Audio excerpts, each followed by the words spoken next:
if we could have our panelists from panel one join us on stage. And while we're doing that, I guess I didn't introduce myself. My name is Matt Dawson. I'm a distinguished lecturer at City University of New York. If we could have Michael, Nilda, Karina, and Caroline join us up front. Take a seat.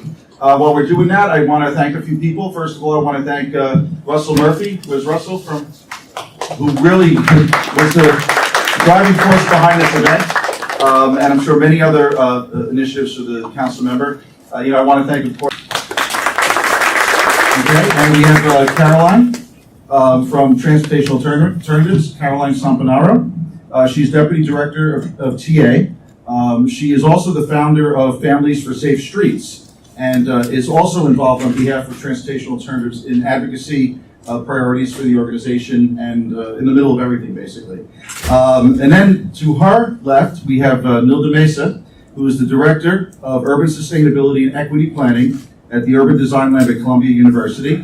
You may remember her. She was here on the first ever Car-Free Day. She was keynote speaker down at the kickoff at NYU when we were first embracing this concept when she was Sustainability Director for New York City, and also one of the chief architects, if not the architect, with other agencies of One New York, putting together the sustainability plan, retooling it from the prior administration and going in a very progressive new direction. And to her left is our friend Michael Replogle, who's becoming a regular at our event these days. He was at our autonomous vehicle event a few months ago. So Michael's the Deputy Commissioner for Policy of the New York City Department of Transportation. He also worked on anything that's policy related for the Mayor's Office in Transportation and at DOT, including not just this growing field of autonomous vehicles, but on One New York City, and also on Vision Zero, which he is deeply involved in. So we have, I think, people who are in academia, stakeholder groups that have an impact on policy, and also have the policymakers on this panel. And we wanted to just go right into the questions. We have a couple of questions we're going to ask each panelist, and the other panelists can feel free to jump in, and then we'll take questions from the audience. So the first question goes to Michael from DOT. How do car-free days or policies support or fit into the short-term or long-term plans and initiatives of the New York City Department of Transportation? Round ball, but I guess we will start there.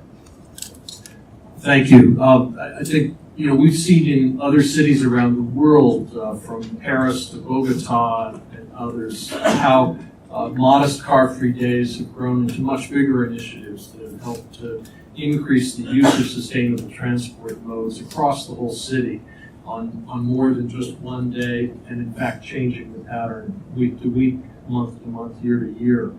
I think we're witnessing the same thing here in New York City, where we've started going back 20 years or more with some car-free days on things like 42nd Street back in the 1990s. We've seen this grow into the current efforts of creating car-free days, and I think we're looking at, through our weekend walks, through our summer streets programs, through our shared streets initiatives, a growing expansion of that, thanks in no small part to the leadership of Councilmember Rodriguez, who's really been so helpful in creating the framework for this. This year we're going even bigger, all the way to St. Nicholas Avenue uptown, and extending our car-free stretch along Broadway from Union Square all the way up to Times Square. And we're also looking at doing shared streets now on Broadway. We're looking to have our first permanent shared street around Madison Square. We're building on the experiment that we did last summer in Lower Manhattan. So I think these initiatives, which are growing, give us increasing confidence that there's support from neighborhoods, from business improvement districts, from elected officials, to looking at how we can remanage and reimagine the use of street space and help to make New York more sustainable and livable. Is there any chance, Deputy Commissioner, that we might see that after this car-free day, that entire stretch could be closed down in the future, either permanently or temporarily? Is that on the consideration list? I think we'll take a close look at what the experience is and what people's reactions are, and certainly look at the potential for doing these things on future occasions. I wouldn't say that a permanent closure is on our plan at the moment, but looking out in the long-term future, who knows? Some cities have envisioned moving from temporary closures to more permanent closures. If we look, for example, at Copenhagen, they started very small with pedestrian streets, and now they have a huge network of pedestrian streets and shared streets that helps make Copenhagen such a livable and enviable city. So I think we do hope to learn from the experience in a very positive way. It's interesting because, I think Freiburg, Germany has had car-free zones for a very long time now, but there's this concept of the super block. I don't know if that's something that it was unfamiliar to some people, including me. I didn't really fully understand how it worked, but I think that thinking about doing that in various parts of Spain, is that maybe we could just, before we go to the next question, talk a little bit about what a super block is, and is that something that is, I know there's chomping at the bit. Do you want to say something? I will. No?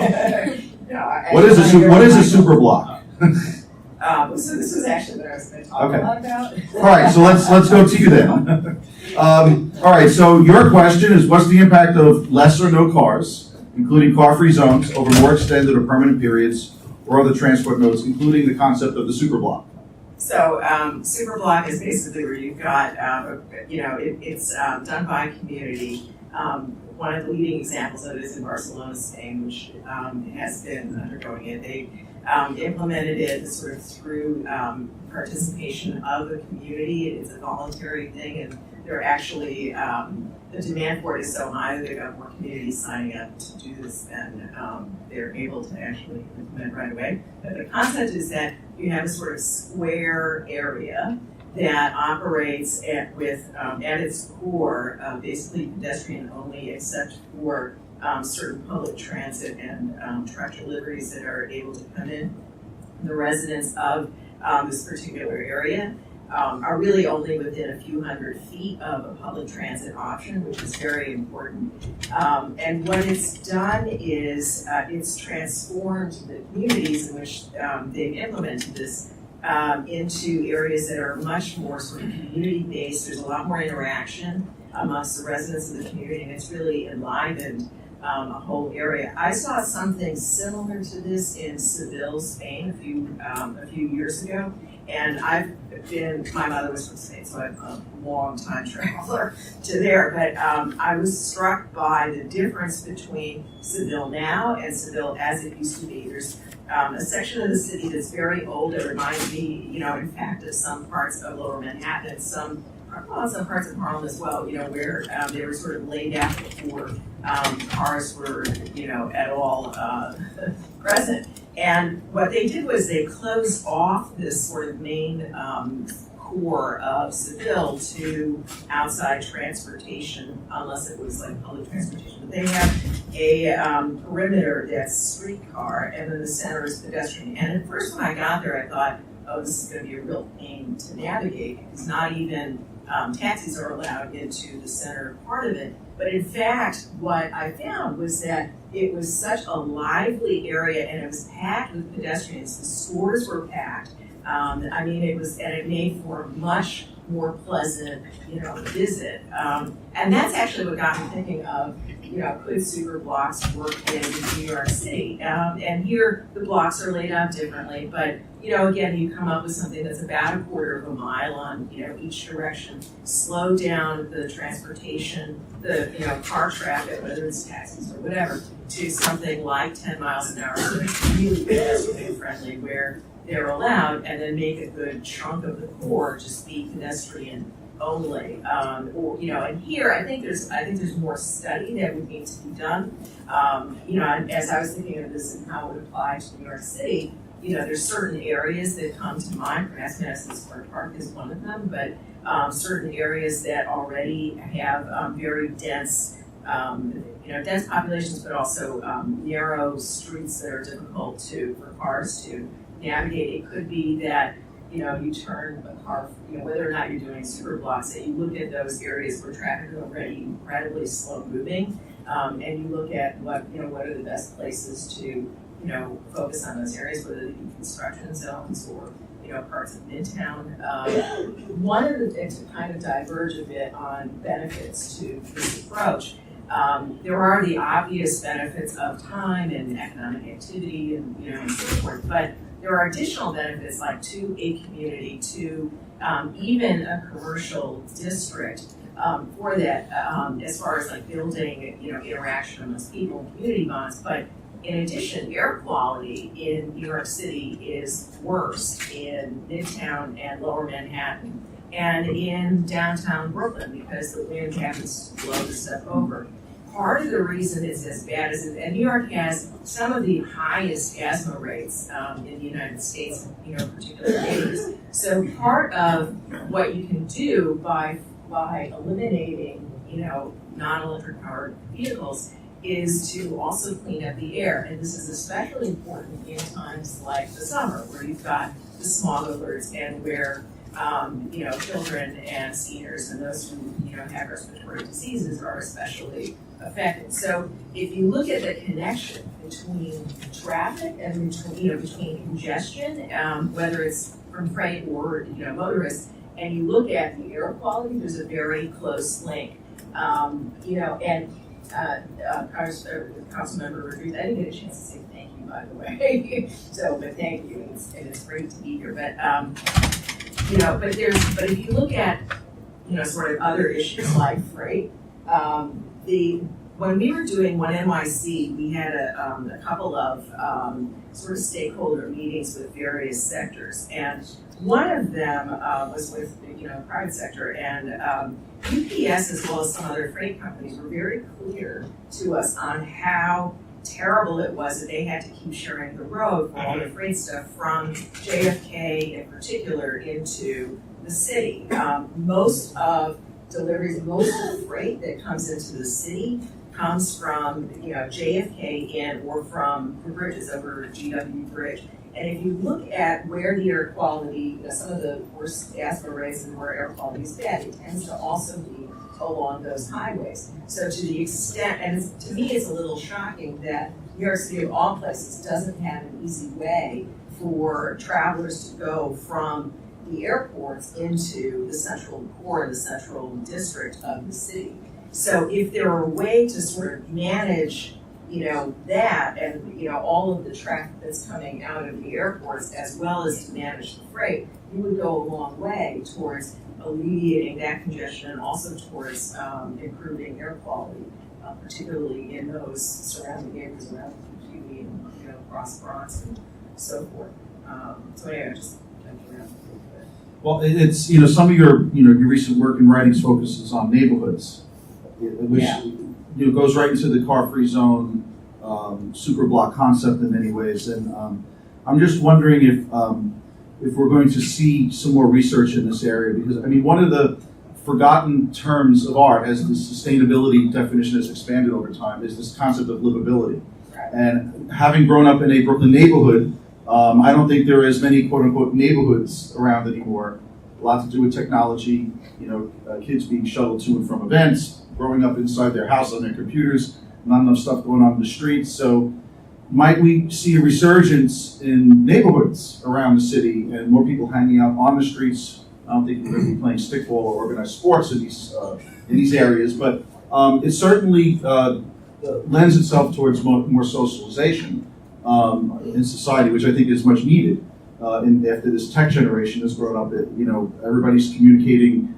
I've seen people sit next to each other, texting each other, and so we have that type of stuff going on. So, so I'm wondering, is there any research that you've seen, or in Columbia or anywhere else, going in that direction of involving social scientists in this endeavor? Because it's not just necessarily about transportation and planning. We're talking about broader societal. I think it's a really fruitful area for future research, and I can say sort of anecdotally. So I'm a resident of Harlem. I've been for many, many years, and Harlem is very much a neighborhood. And I think partly it's because of the scale there and the way that the streets are laid out and the wide sidewalks and, so forth. But I think also in the summertime, there's summer streets, and it's a very active part of different neighborhoods in Harlem. And I think that makes a difference. You see kids who are playing out in the streets all the time, often with the fire hydrant turned on, but you see them out a lot, and there's a certain level of interaction that comes from an area that's less dense, that's got a little bit more sky, and has the wider sidewalks, and is much more pedestrian friendly than perhaps other areas. But I think it's a rich area for future research, actually. Okay. Does everybody know what Snoop Ball is? Wow. Snoop Ball is when you have nothing else to do and you just throw your ball against the stoop and catch it. Anyway, I may be dating myself. It should make a comeback. Actually, we skipped over Parina, but we're going to go back to you. Maybe you could talk a little bit about what you think the future impact is of these car-free day and car-free zone and modal shift experiments on not just other modes, but the planning process for transportation. Will we see, the folks that are making the big decisions on the funding, considering the data that we have? So, Karina? Well, to start, thank you, Councilmember Iganis and the team for your leadership on this, for organizing this. And thanks, Matt and TRC for bringing us here today. I wanted to start with this idea of who are streets for, right? You started talking about freight, we talk about taxis, pedestrians, cyclists, right?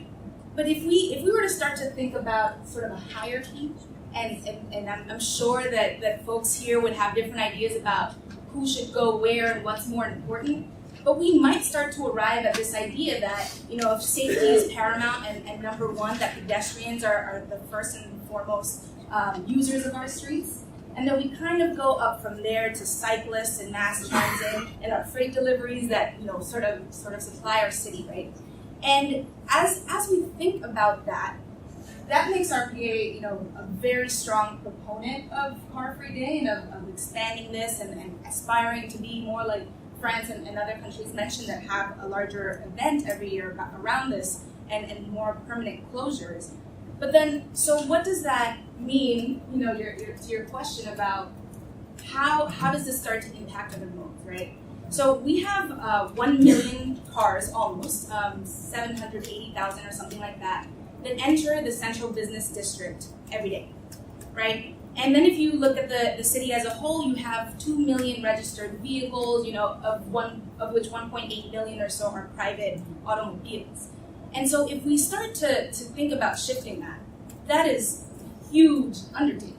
I mean, think about how many people, how much stuff, is in these vehicles.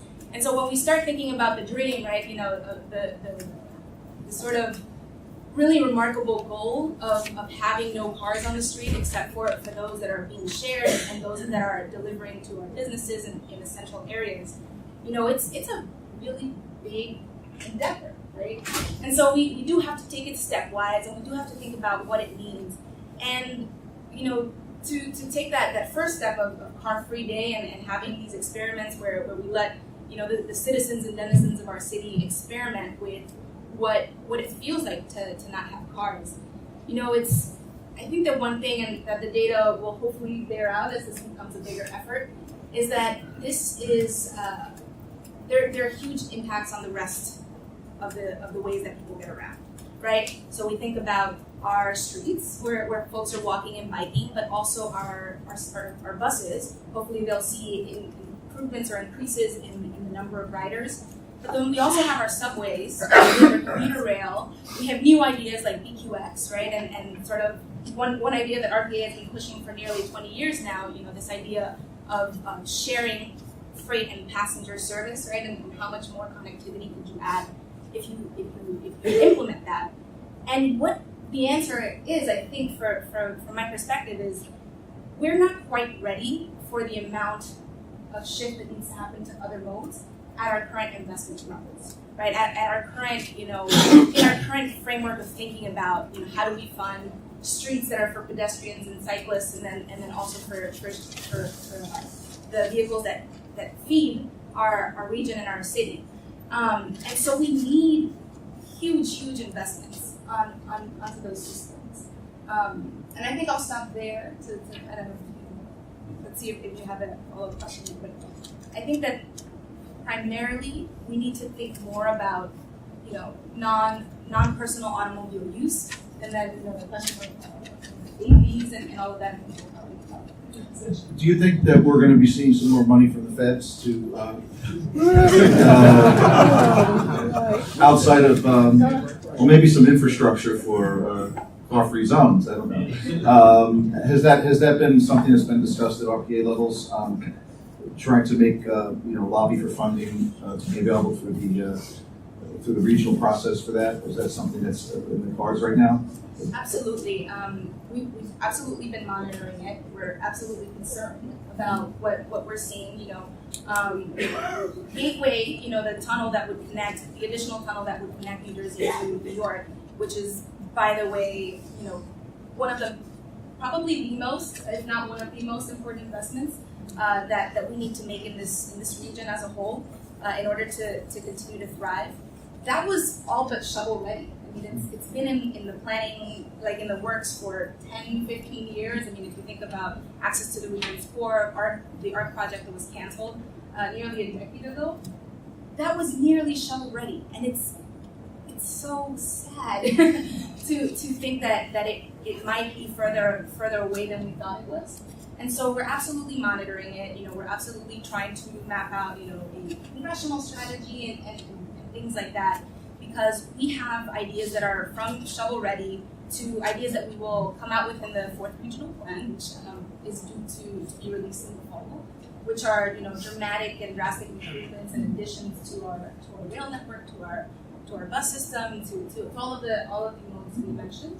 And I think we as a city, because we thrive on our transit so much, it's our lifeblood, we need to come together to really make noise around that. And also to make the case that we are, perhaps, one of 10 top performing places, just our little New York City in the country and in the world, right?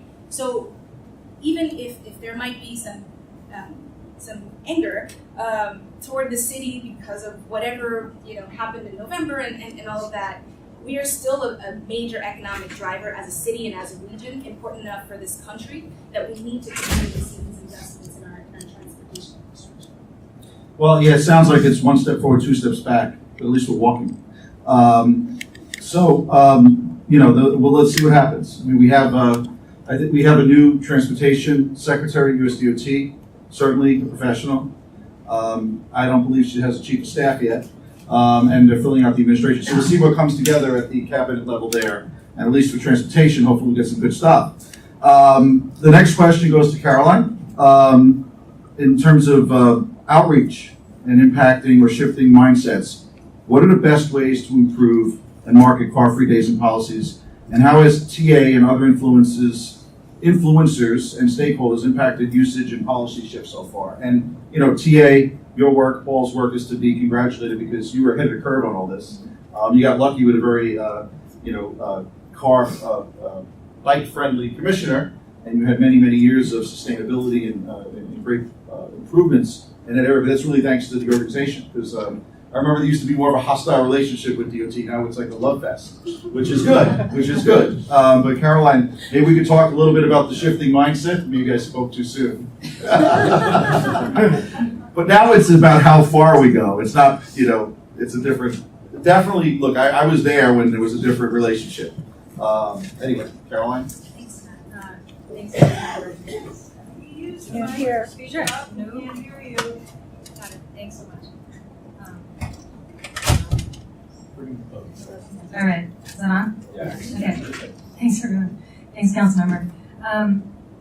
So, I think it's interesting to hear the other panelists talk about this new investment we need to make to get ourselves less car dependent. And while that's 100% true, what I was struck by is sort of something I think of every time I'm at a community board meeting, which I spend a lot of time, at these community meetings where these decisions are made about new transportation street designs or new investments. We're already spending a tremendous amount of money to maintain the status quo. And I think as we think about new money we need, it's important that we also keep on the table the importance of really prioritizing the investments we're making on the day-to-day to maintain the status quo.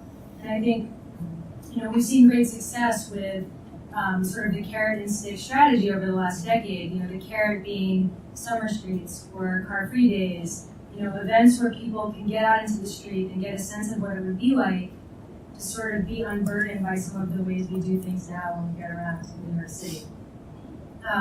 But I do think it's important also to think about how we lean into that investment we're making in encouragement to make some of the tougher decisions to reprioritize how we spend our money and our time as a Department of Transportation or as a mayor's office or as planners. And some examples are really clear in front of us right now, right? I mean, the BQX was just mentioned. I think that's a great example of a project that is going to require new funding, but frankly, if we chose to reprioritize the street space and make that investment, we could have probably been further along in those kinds of innovations than we are now.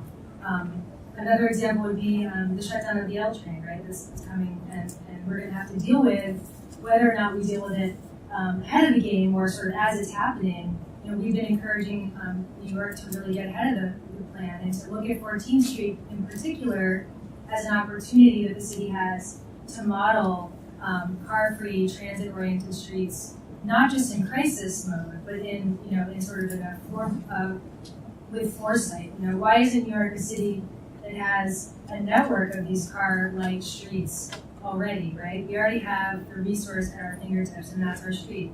Streets and sidewalks in New York are 80% of our public space, a fact that most people don't realize. That's public space paid for by tax dollars. And by and large, over the course of decades, we've given that public space away almost entirely to the automobile. And that was a series of policy decisions that were made, and I think it's really important to remember that. It took a fight to get people to give up their large sidewalks and their bigger stoops and the streets like Park Avenue that used to be a park. There were literally New York Times headlines that you can look back and see that were about the uproar. New Yorkers were outraged. They wanted to be playing stickball on the streets. And, as a city government, the decisions were made slowly to chip away at that space and give it to the automobile. Now we find ourselves in the opposite position. And I think a lot of times as policymakers, maybe just because there's no other way around it, we put our finger in the wind and we wonder which way it's blowing. Is there enough support for some of these big changes like congestion pricing or car-free streets, car-free Broadway? We at Transportation Alternatives feel strongly there is a ton of support. We just don't necessarily hear that support because people that are happy with change tend to not speak about it. They're just happy. Usually we hear from people that are upset. And we've done a poll recently, a public opinion poll, and I just wanted to share a couple tidbits from it because I think it's very telling. We polled triple and double prime voters, so people that reliably vote in citywide elections, and we actually oversampled car owners because we thought it was important to ask questions about transportation, keeping in mind, even though most New Yorkers don't own a car, that most of these decisions always come back to the car perspective, the driver perspective. 73% of the people that we polled, the city residents, want more safe place for walking and biking. That's a super majority. 81% want more street space for children to play in, even if it means giving up space for automobiles. So when asked, would you be okay losing parking spots if it meant getting that space for kids to play, 81% of people say yes. Vast majorities, again, super majorities, more than 70% supportive of congestion pricing or some version thereof. So why haven't we done these things?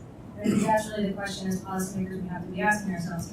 Is it impossible? I think there are examples like congestion pricing where we do unfortunately rely heavily on Albany, and so there is a dysfunctional dynamic there. But I think, as the council member said, we have to start to take some of this into our own hands.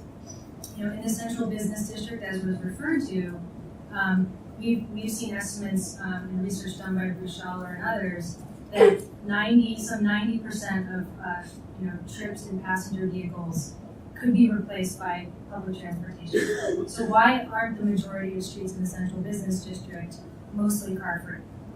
This is a question we have to ask ourselves. If we see the data, and the data is pointing us in the direction of repurposing the street space, why haven't we made those decisions yet?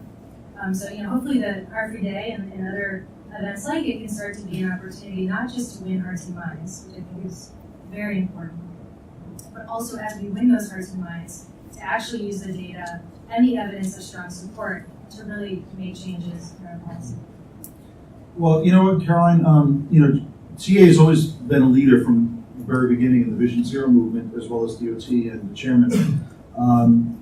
In terms of the interrelatedness between car-free zones, car-free days, Vision Zero, fatalities, I know there's a lot of different cities, Bogota, Vienna, in the U.S. too, DC, Chicago, that have been experimenting with these types of things. Do you have any benchmarking? Are you aware of any benchmarking that's been done in terms of the impact on fatalities by creating these, especially like in Freiburg, in these areas where it's been like car-free zones for a very long period of time? Have there been any studies that you're aware of that show the impact upon fatalities, reduced fatalities, or reduced incidents overall? I mean, it sounds like a no-brainer. Yeah, But, I think if someone has a specific study to reference, please jump in. But I think the data that I've seen sort of more broadly is just that speed is the leading indicator of whether you're going to have crashes or not have crashes. So when you look at places that have, car light streets, car-free zones, shared streets where there are no signals at all, but people are forced to interact in a different way, whether you're in a car or walking or on a bike, the crashes drop dramatically. So, you're 9 times more likely to get hit and killed when a driver's going 30 than you are when a driver's going 20. I mean, this is like crazy that our speed limit's 25 when you know that 20 is the difference often between life and death, but here we are. So if I may also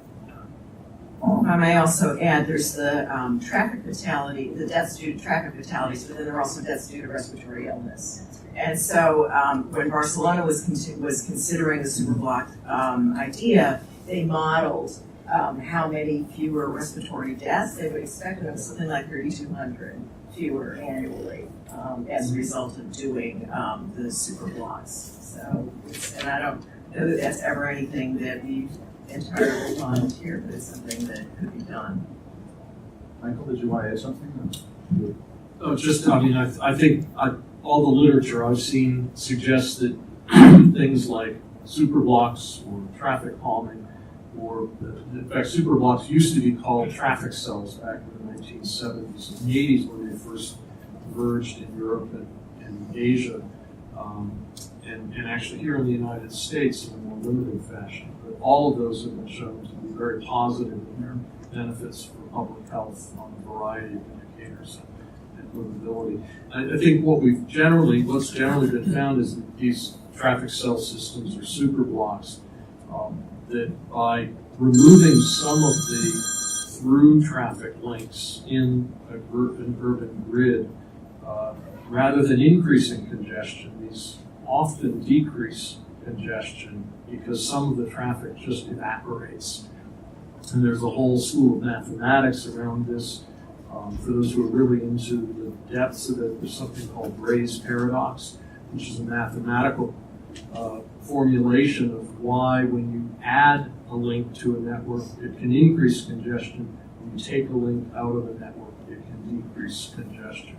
So, our natural intuition is, well, you solve congestion by adding more road capacity, but in fact, that's an incorrect intuition. And I think New York's experience over the last half dozen years or more has in fact supported this notion that we don't need to be adding new road capacity in order to accommodate robust economic and population and tourism growth here in New York City. We've accommodated record levels of growth, 370,000 more people, 500,000 more jobs just since 2010, 20% increase in tourism, and we've done that in ways that have been basically by increasing use of walking, cycling, and transit. So it's very important that we continue to give more priority to those more space-efficient modes of transportation as we continue to grow as a city. And so these concepts of superblocks and concepts of shared streets, I think, have a strong place in our toolbox as we accommodate that growth. Well, it's certainly been the prevailing thought among engineer since the 70s, the Department report, how, you're increasing demand as you add more lanes, but does the same hold for bike lanes? I mean, if you are gonna, it's the same exact principle in your experience, right? Oh, yeah, I mean, if you look at, how did Copenhagen increase its level of bicycling from 20% of all trips to 40% of all trips over a 10 or 15-year period a few years back? It was by creating a comprehensive linked network of safe cycling facilities, mostly with protected bike lanes on all the major arterial streets. That's how they accomplished it, and that's how a number of other cities are working on that. They, here in New York, we're also very, while we're keen to do this, we're keen to do this with community support, with business support, and with the support of our elected leaders.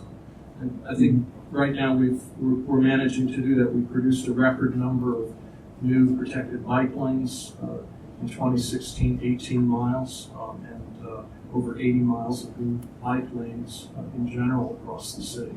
So, and we're doing that with a lot of communities. What type of thoughts being given, this is for anybody who wants to answer it, to the actual management of car-free zones and what happens within them? I mean, it could be a complicated mix of things going on. You have the equity issue.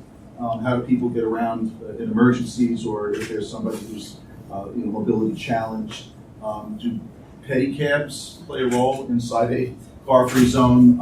What happens when you're mixing a lot of pedestrians and bicyclists without any type of planning, or maybe not sound planning? Is thought being given to the safety within those zones? Because it sounds like it's a no-brainer, but I can just tell you that I bicycle on Shore Parkway. I don't think that's within your realm. I think the state may have control over that. But when you go, from the pier on 69th Street in Brooklyn to the Verrazano Bridge, it's beautiful, and there's great separation between the bike lanes and pedestrians. Then it gets a little murky when you pass the Verrazano. There's potholes everywhere, and then there's no distinction between where the bicyclists go, the runners go, the fishermen, who are casting back and almost get my ear every time. And then you have, parents with strollers, with children, and I can tell you there's almost massive, carnage every day when it's a nice day out there. God bless Robert Moses.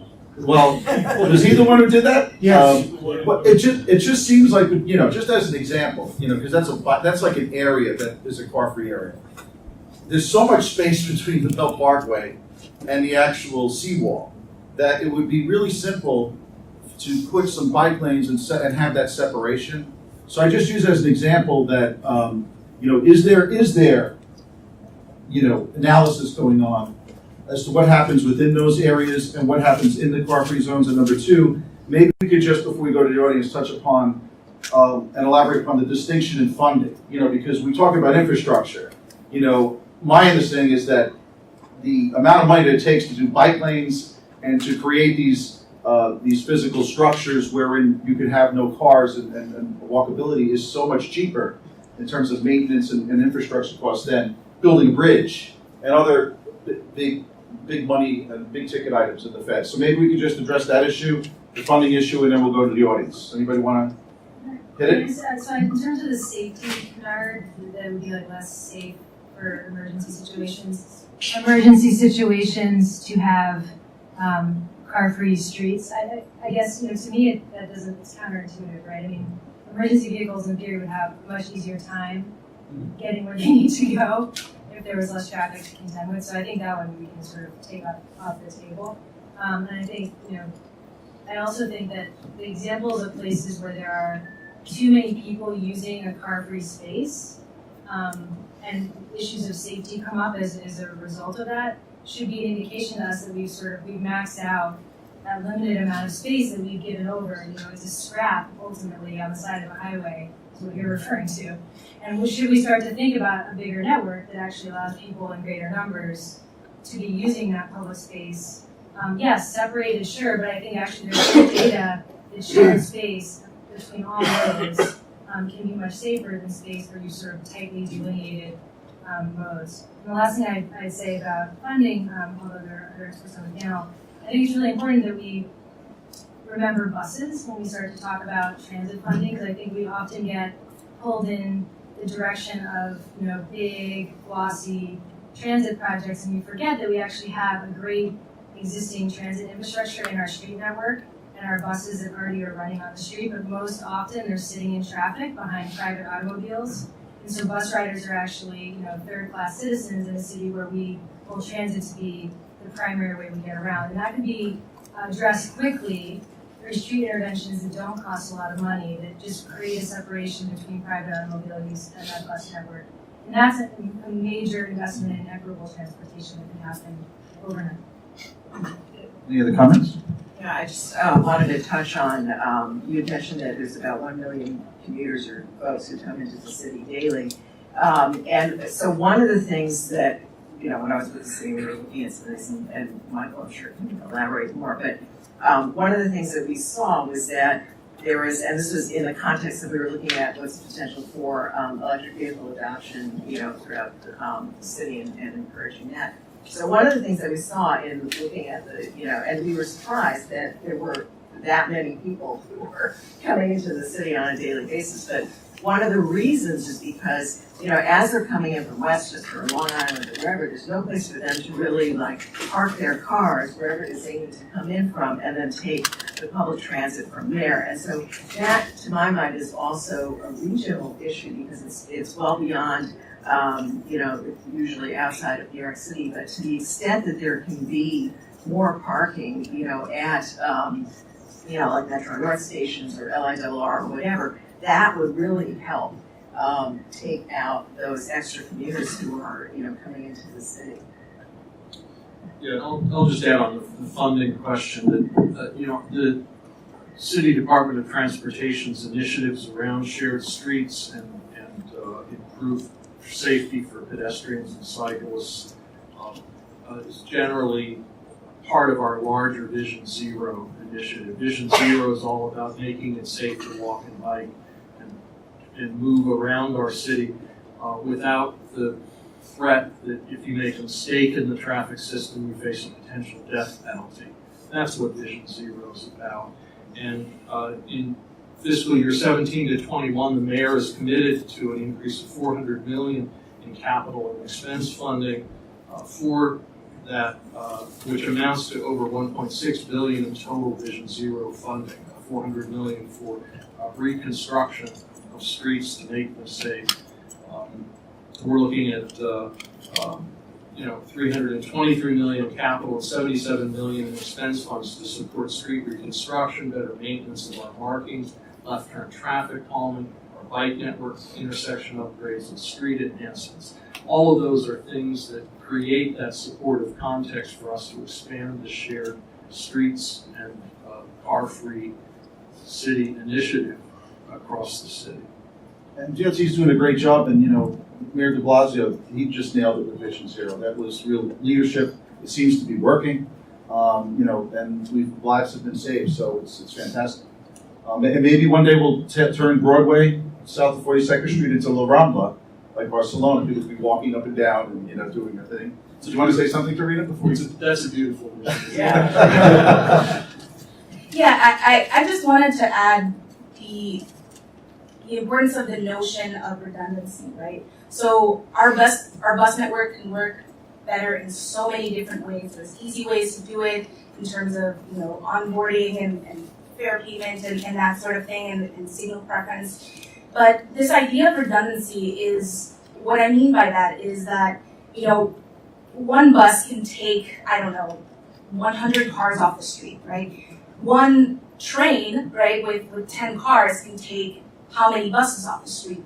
And so as we think about, this prioritization of space and of different modes, we want to ensure that we're maximizing each of these ways of getting people around and meeting our goals of better air quality, better pedestrian safety, and all of these things.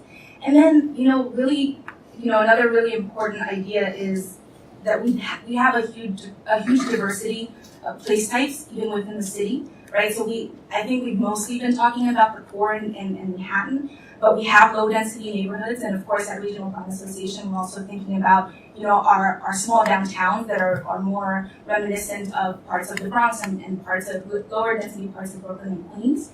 And then we have less dense areas in general. So when we think about this idea of redundancy and you know, to the idea of parking being one way to ease the number of cars that are coming into the city, there's also a huge role for our commuter rail to do better, right? Why can't somebody coming in from Newark get to Jamaica? Why can't somebody from Jamaica get to Stanford? There isn't really a rational reason. We know that these would be great improvements, but we have a system that brings people in and out, in and out, in and out. And that is our subway, that is our commuter rail. And so we really should be thinking about things more as a system and how we operate the entire system in the best way, make all of our modes work better. Great, thank you. All right, do we have any questions from the audience? Ooh, okay. We do have a mic. Yes? I get Buzz, you get first, right? Oh, Andrew? You guys can work it out. It's a great panel. They probably don't want my mic on for what I'm going to say. It's interesting, these problems John Falcoca and I have been working on since the 1960s. And it might pay to go back to literature and see why didn't they work rather than just 1980, 1990, 2000 come up and say them again. But let me make two big points. Barcelona, Helsinki, Stockholm, Copenhagen, their densities are a fifth, a sixth of New York. They're not New York. So you really can't compare them and try to do the streets the same way. You have to do something that's unique for New York because the millions of people, especially in the central city, especially in the incredible amount of densities and the new development that's taking part, even in my neighborhood, the Upper West Side, there's probably 6,000 to 7,000 new housing units going up in the last decade, which is, what I look at, 10,000 more people coming into 72nd Street train station. MTA no longer has the capacity to move things. And eventually, when you don't have the capacity, people look for jobs someplace else. They don't make excuses. Buses, I love bikes. I like bikes, so I learned how to ride. I don't ride bikes anymore. I don't like to climb subway steps. I'm not your demographic. What are you going to do about my demographic? And the easiest thing, and when I meet with people from DOT, I say, enforce the rules on the street. Don't have double parking. Don't have trucks parking bus stops. Make it easy. You can do some things right now that would make things much easier for people who want to commute, rather than making it more difficult for buses to ride. You build bike paths on Amsterdam Avenue. At the same time, you have double parked trucks, and the buses headways go from 10 minutes to 20 minutes to 30 minutes. So I think you've got to think through these things, think about your demographics, and perhaps do, rather than starting with solutions, perhaps doing a lot more behavioral surveys and finding out what are the various demographics, what do they want, what would they use, and what do they think are good investments.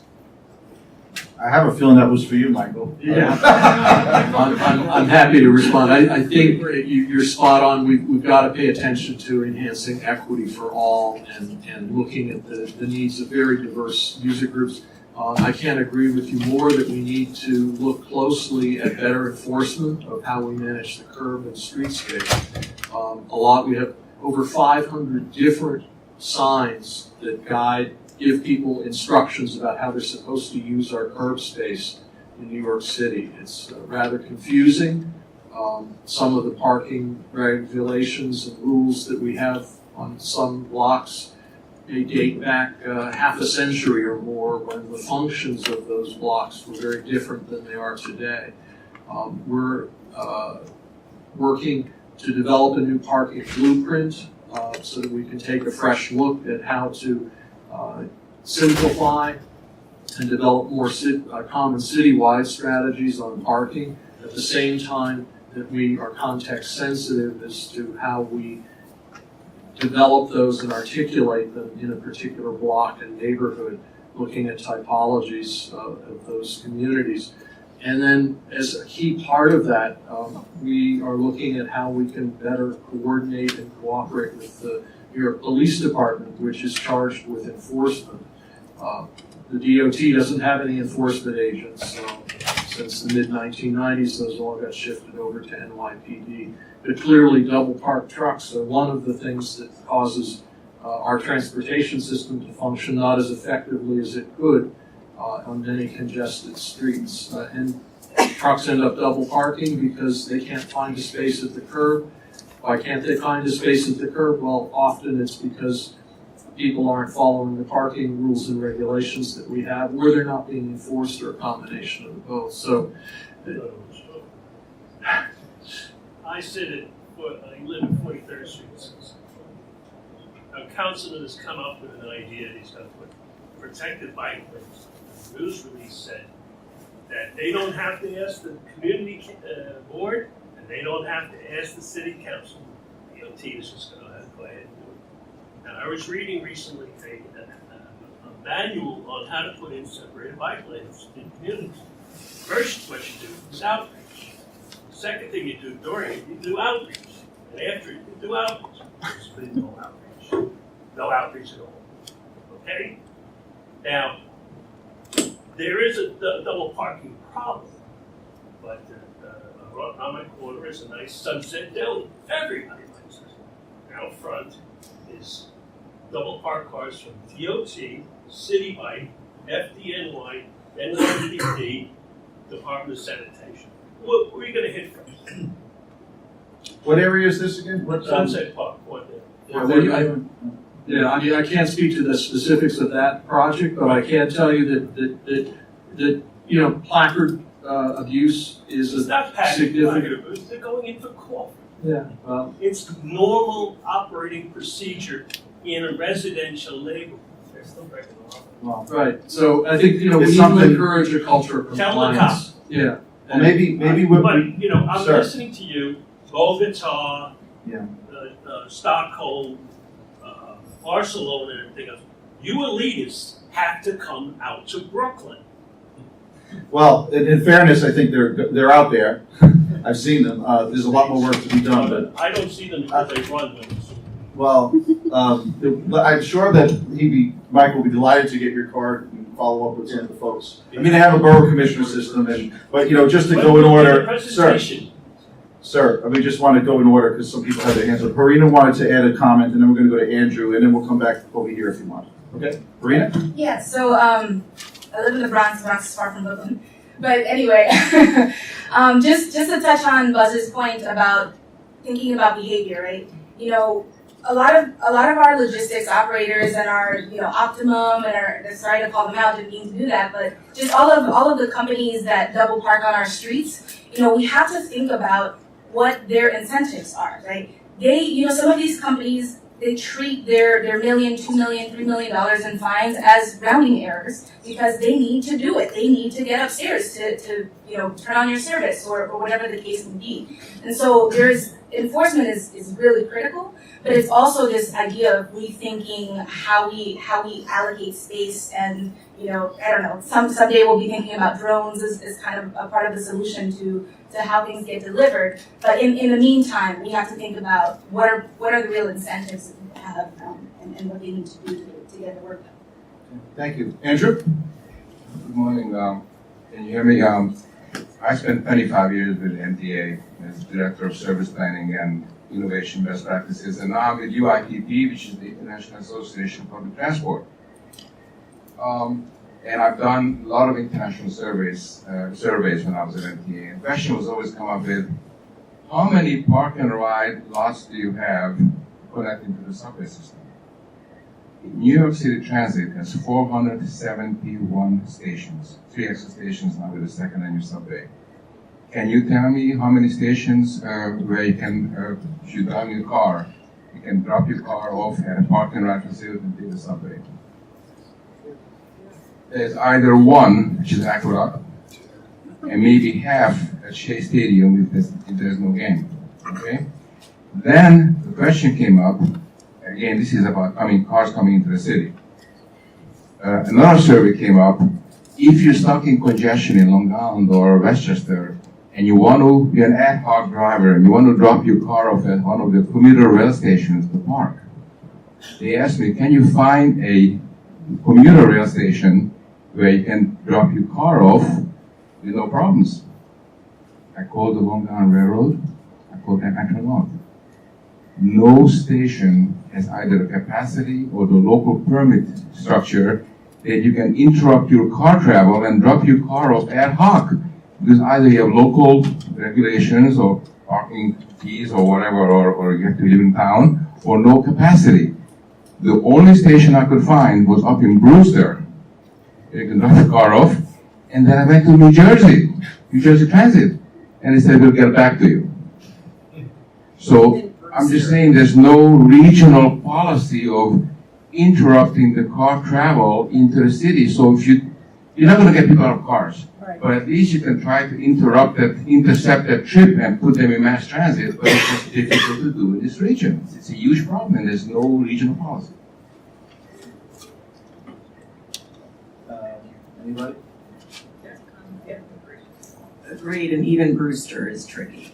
There's a gentleman over here who's had his hand up for a very long The time. fossil fuel industry is subsidized on the order of $5 trillion a Can year. we get to the microphone, Worldwide. please? That's the reason There's a it's microphone corruption. coming to you. I don't need mine. It's corruption. Yes, you do. That's he what's does. holding you, Yes, he does. holding you up. $5 trillion a year for the fossil fuel industry. That's what happened in the last presidential election, and that's what's happening why we can't get good transportation. That's it. It's very simple. Okay. Thank you. Yes. Who is getting Back there? Yes. Hi, Merrill Frank from NIMTech. Elephant in the room is tolling, and we need to look at the Move New York plan that's been proposed. I know the City Council passed a resolution on it, though there is some opposition or just indifference from the mayor and governor. We have the technology now to do this. It's not the old days where you threw your token in. And 30 odd years ago, when in the dead of night, when the Verrazano Bridge was turned into a one-way toll, it had a lot of negative impact on Brooklyn and Lower Manhattan. So you can set up a very fair tolling system. And Sam Schwartz plan. yeah, Does anybody want to address that? Probably most likely after the mayoral and gubernatorial elections that will be considered, but that's just my little editorial. Does anybody want to address Move New York? Yes? I just would like to say that definitely we need to, I support the plan of New York, but I also believe that we need to work with the residents of Brooklyn and Queens, because they will be the first one affected. And I think that one aspect that I like on this upgrade of the plan of New York, because they're talking about reinvesting the revenue that will be raised to invest in those local communities. I think that we will have opposition in upstate and other legislators in Albany, but I think to build the New York City support, we need to address transportation desert that we have in Brooklyn and we have in the South Bronx, where a teacher has to walk 15 blocks to move from a bus or a train to the school where he or she is working. And residents in those areas, they rely on a car because they don't have another mode of transportation close to where they live. So that's what I'm saying, that I believe that we need to engage the whole city, but especially those from Queens, Brooklyn, or the South Bronx, but the Queens especially, who are the ones who many of them rely on cars because their their buses and trains are so far from the places where they live. All right, let's try to pass the baton that way. And on the Move New York piece, it's a great political plan. I mean, the congestion pricing failed for a lot of different reasons, but I think one of the big things about Move New York is some thought went into the politics when crafting it, and we'll see where it goes. But until with one exception locally, which is I think the Staten Island Ferry, I can't think of a toll in the history of mankind that was put on and taken off. But it is more of a toll equity piece. But let's try to get back to the cars and the car-free day stuff. Yes. Hi, thank you. My name is Michelle Gilliam, and I'm representing here the Transport Workers Union of 100. I'm also a Queens resident, so I really do appreciate you saying that, Councilman. But I also wanted to know, because while this is ostensibly a really great idea, reducing congestion is really beneficial for everyone involved, including bus operators and workers. I wanted to know in terms of outreach and planning, if there is any room for workers who are going to be affected but even if it's better, where will be on this process. And not only as bus operators, but there are going to be other professionals, whether you're a truck driver, whether you're even a taxi cab driver, et cetera, how are we going to be informed about changes to the work that we do? It's a good question. Someone want to take that, or do the bus drivers get a day off, or is that how it works? They have the route? Well, I think, right now we're not talking about making the whole city car free for a day like Paris has done. We're looking at doing car-free boulevards on certain areas of this city. So it really doesn't have a significant impact on transit routes.